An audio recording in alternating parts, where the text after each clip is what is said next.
Halo teman-teman semua, kita akan melanjutkan kisah Tan Yun membalas dendamnya kepada para dewa dan kembali menjadi dewa tertinggi. Tapi sebelum itu, pastikan kalian sudah subscribe dan like video ini. Oke, langsung saja kita mulai. Tan Yun terkejut tapi tidak mengubah wajahnya. Bahkan dia sangat bersemangat. Ini aku kembali. Kau adalah Huwu, bukan? Ya tuan, saya Huwu, teriak wanita itu dari benak Tan Yun. Tuan, Huwu sudah lama menunggumu. Huwu sangat merindukanmu.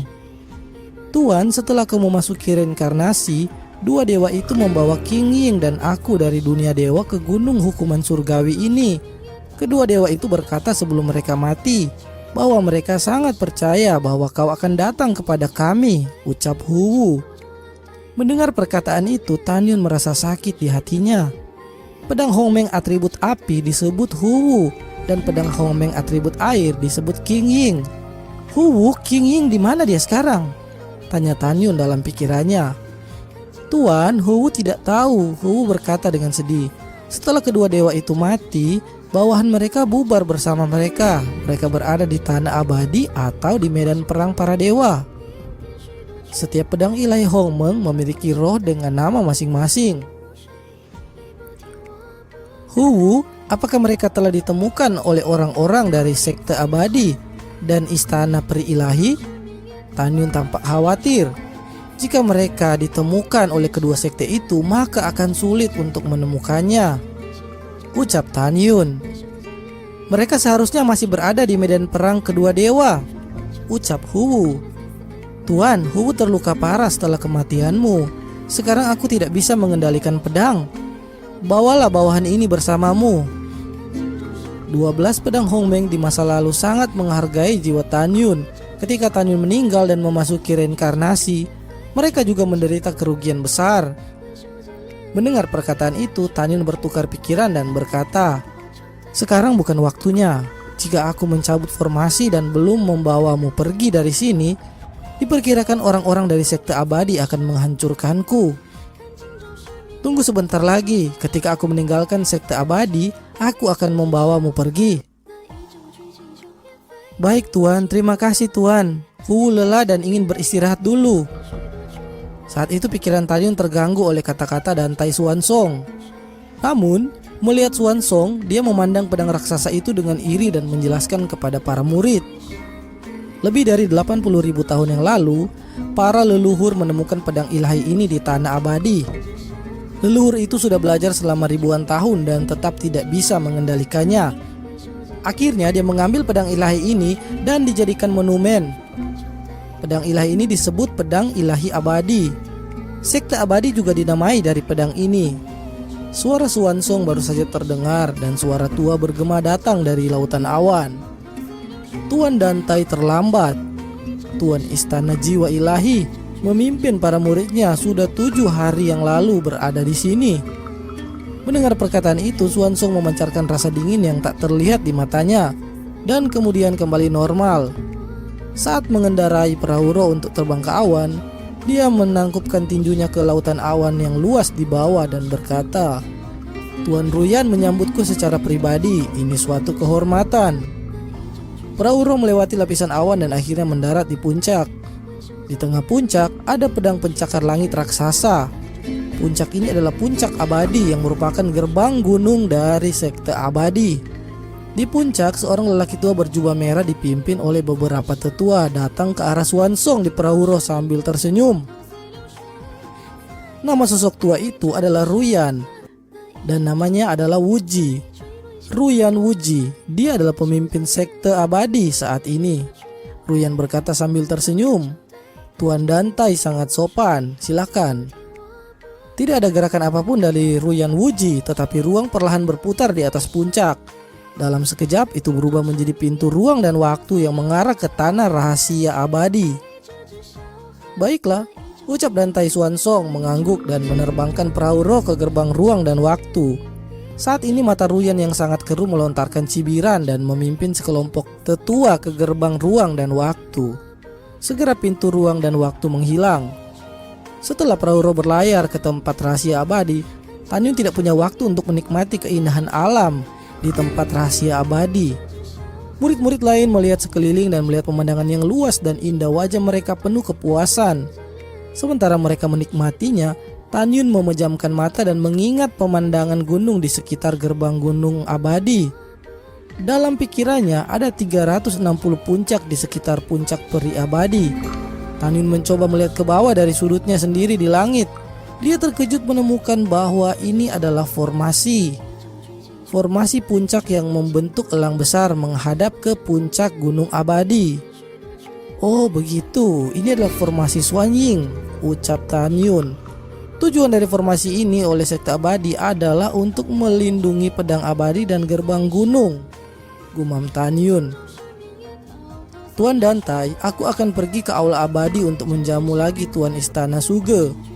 Kita akan bertemu lagi nanti. Suara tua itu langsung mengendarai perahu roh dan membawa sekelompok tetua yang mengikutinya melewati perahu roh Tan Yun dan yang lainnya dengan kecepatan tinggi dan menghilang di langit. Pada saat ini wajah Dantai Xuansong sangatlah buruk. Ruan Wuji mempermalukan dirinya terang-terangan. Pertama-tama, dia sengaja mengatakan bahwa dia ingin menjamu Tuan Istana Suge, tetapi dia meninggalkan Dantai sendiri. Kedua, dia sengaja mengarahkan perahu roh tidak terbang dari samping, tetapi memilih terbang di bagian atas kepala. Bukankah ini penghinaan secara terang-terangan? Master Sekte Ruyan terlalu berlebihan, Tan Xingyin berkata dengan marah. Ya Master Sekte, orang tua ini sangat jelas tidak memberi kita wajah yang bagus, ucap ketiga kepala divisi gerbang abadi lainnya. Sayang sekali, ucap Xuansong. Saat dia mulai meredam kemarahan di matanya, dia kemudian menghela nafas dan berkata lagi, aku pikir ketika leluhur masih hidup, kekuatan sekte abadi dan istana peri ilahi digabungkan sekalipun tidak akan sekuat sekte Huangfu Shengsongku. Akulah yang masih kurang kompeten dan tidak bisa memimpin Huangfu Shengsong untuk mengembalikan masa kejayaannya dulu ketika zaman kakek. Aku malu pada kakekku, ucap Dantai Xuansong. Setelah menghela nafas, Dantai Xuansong melambai kepada kepala sekte abadi. Tanpa banyak kata, dia mengendarai perahu roh dan melesat pergi menuju aula abadi. Pada saat ini di luar aula abadi, 200 murid pria dan wanita berjubah hijau dan rok hijau panjang berdiri berpasangan. Pakaian 200 murid disulam dengan kata abadi di dada mereka. Selain tulisan yang menunjukkan nama sekte mereka ini, mereka juga dibedakan dengan tulisan divisi pil, divisi formasi, divisi senjata, divisi jimat. Jelas mereka semua adalah murid sekte abadi yang akan berpartisipasi dalam kompetisi besar 3 sekte kuno. Di sebelahnya ada 200 murid yang mengenakan pakaian istana peri ilahi berdiri dalam 2 kelompok. Satu tim terdiri dari 190 wanita dengan rok putih dan pasangan lainnya hanya terdiri dari 10 pria. Di antara murid-murid istana peri ilahi yang berpartisipasi dalam kompetisi ini, terlihat lebih banyak wanitanya. Itu karena istana peri ilahi sendiri memang memiliki lebih banyak wanita daripada pria. Selain itu, istana peri ilahi telah menjadi yang pertama dari 3 sekte kuno dengan seni kultivasi ganda. Pada saat ini, para murid sekte abadi dan istana peri berdiri di luar aula abadi. Para petinggi sekte abadi dan petinggi istana peri sedang berbicara dengan bebas di aula abadi. Di dalam aula, Ruyan Wuji sedang duduk, di mana 4 tetua dari divisi pil, divisi senjata, divisi formasi, dan divisi jimat ada di sebelah kirinya. Di kursi sebelah kanan ada 5 wanita cantik yang masih sangat menawan. Wanita cantik pertama adalah Suge Yu, Master Sekte Istana Peri Ilahi. Ruyan melambaikan tangan kanannya dan pintu aula segera tertutup. Dia menatap Suge Yu sambil tersenyum dan berkata, Master Sekte Istana Peri, usulanku yang kau katakan 7 hari yang lalu, bagaimana menurutmu? Suge Yu berpikir sebentar dan kemudian berkata, oh, aku setuju. Bagaimanapun, Master Sekte Huangfu telah mati 50.000 tahun yang lalu. Sekarang Huangfu Shengsong paling-paling adalah unta yang kurus. Kualifikasi apa yang mereka miliki untuk memasuki tanah abadi sektemu dan medan perang para dewa di istana kami? Betul sekali, Ruyan berkata sambil mencibir. Dantai Xuansong akan segera tiba di sini. Kita akan membuka ruang dan mengatakan yang sebenarnya nanti. Kita akan menyelesaikan masalah hari ini.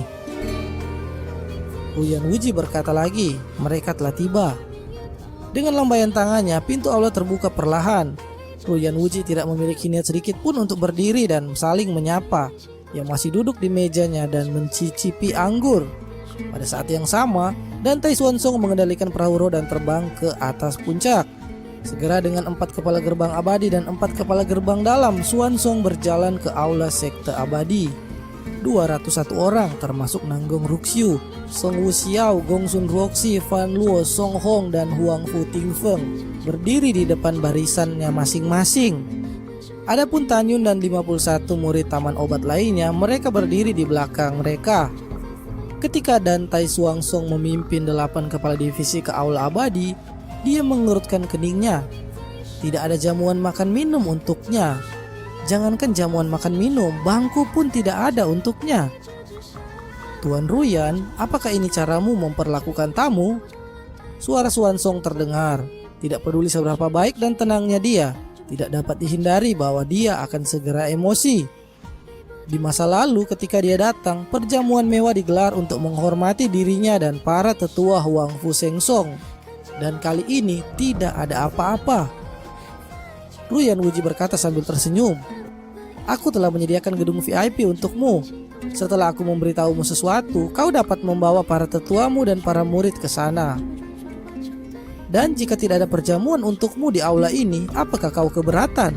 ucap Ruyan. Mendengar perkataan itu, Dan Tai Xuanzong mengerti bahwa pihak lain sengaja mempermalukan dirinya. Tidak ada gunanya mengatakan lebih banyak. Jika dia melanjutkan, dia hanya akan kehilangan muka. Dan Tai Xuanzong menahan amarahnya dan berkata dengan suara dingin, "Ya, lebih baik tidak ada perjamuan. Aku juga takut mati jika makan dan minum terlalu banyak," ucap Xuanzong. Mendengar perkataan itu, Su Geyu mendengus dingin dan menatap Ruyan Wuji. Ruyan Wuji memahaminya. Saat bermain dengan cangkir anggur di tangannya, dia melirik Xuanzong. Dengan sengaja, dia meninggikan suaranya agar para murid dari ketiga sekte di luar aula bisa mendengarnya dengan jelas.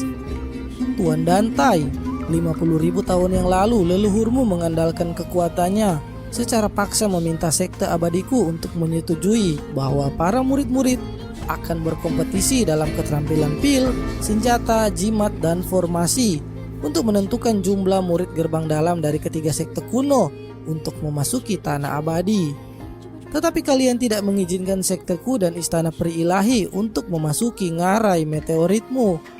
Pada saat itu, karena kekuatan leluhurmu, sekte kami dan istana peri jiwa ilahi terpaksa setuju. Tetapi hari ini berbeda dengan masa lalu. Huang Fu Sengsong hari ini melebih-lebihkan untuk mengatakan bahwa kalian adalah sekte kuno. Seharusnya hanya sekte kelas 1 saja. Untuk itu, sebaiknya kau membawa bawahan dan muridmu dan kembali besok setelah istirahat malam di gedung VIP." Begitu kata-kata ini terdengar, 8 kepala divisi dan Dan Tai Xuanzong tiba-tiba mengubah wajah mereka dan dipenuhi amarah. Ini dianggap sebagai pengusiran, penghinaan. Saat ini Tanyun yang berada di belakang kerumunan di luar aula merasakan hawa dingin di hatinya. Jika mereka benar-benar membiarkan sekte Huang Fu Sengsong pergi, bagaimana dia bisa memasuki tanah abadi dan mencari senjatanya? Tanyun memejamkan mata, mengepalkan tinjunya dan mendengarkan dengan seksama percakapan di dalam aula. Sementara di luar aula, sebagian besar murid istana peri dan sekte abadi melihat ke belakang dan menatap murid-murid Huang Fu Sengsong dengan penghinaan yang dalam di mata mereka. Karena dalam 10.000 tahun terakhir, setiap kali para murid dari 3 sekte kuno berkompetisi dalam hal obat, senjata, jimat, dan formasi, Huang Fu Sengsong selalu kalah dan selalu mengisi posisi terbawah. Dicemooh dan dipandang rendah, 200 murid gerbang dalam Huang Fu Sengsong ingin naik dan bertarung dengan mereka. Tetapi mereka tahu bahwa ini adalah wilayah orang lain. Mereka harus tenang dan tidak bertindak gegabah. Lagi pula, Master Sekte belum memberi perintah apapun. Di aula utama, Dan Tai Xuanzong sangat marah. Nafas yang kuat memenuhi setiap sudut aula utama. Di bawah momentum ini, kursi giok dari 8 penatua gerbang dalam dari istana peri dan sekte abadi meledak. 8 penatua gerbang dalam yang duduk di tanah dengan butiran keringat halus di dahi mereka. Kau, Ruyan Wuji, Sugeyu, jangan terlalu banyak menipu orang, kata Dantai Xuanzong. Apakah kau benar-benar berpikir tidak ada seorang pun di Huangfu Shengsongku? Jangan bicara omong kosong. 50.000 tahun yang lalu, kakekku bisa saja menghancurkan 2 sekte kalian dan menduduki tanah abadi dan medan perang dewa untuk dirinya sendiri. Tetapi dia tidak melakukan itu. Dan lagi, kenapa sekarang ada kompetisi ini agar menentukan jumlah untuk masuk ke tanah abadi? Ruyan Wuji, pakai hati nuranimu, bukankah kakekmu yang berinisiatif untuk mengajukannya? Sekarang kalian berkomplot memfitnah kakekku, ucap Dantai Xuanzong. Dantai Xuanzong dengan marah menunjuk ke Ruyan Wuji dan Sugeyu, mencibir dan berkata, "Baiklah, aku akan kembali sekarang dan mengatakan ini kepada para tetua agung dan tetua tertinggi yang sudah tidak ingin ikut campur dengan dunia ini. Aku pikir sekarang mereka bisa membantuku untuk mencari keadilan." Setelah itu Dantai Xuanzong melihat kembali ke 8 kepala divisinya dan berkata, "Ayo pergi." Baik Master Sekte, 8 kepala divisi berkata dengan hormat. "Tunggu," teriak Ruyan Wuji tiba-tiba bangkit dan berkata sambil tersenyum. "Karena Tuan Dantai berkata demikian, itu tidak masalah. Kau dapat memberitahu para monster tua di sektemu tentang hal ini. Tetapi kau harus tahu juga bahwa sekteku tidak takut." Pada saat ini Sugeyu perlahan bangkit dan kemudian berkata dengan suara lantang, "Tuan Dantai, Istana Peri Ilahiku adalah sekutu abadi bagi sekte abadi. Jika kau berani menyerang sekte abadi, Istana Peri Ilahiku akan bergabung dengan sekte abadi untuk menghancurkan sekte Huangfu Shengsongmu," ucap Sugeyu. Terima kasih buat kalian yang sudah mengikuti hingga akhir. Lanjut ke part berikutnya ya.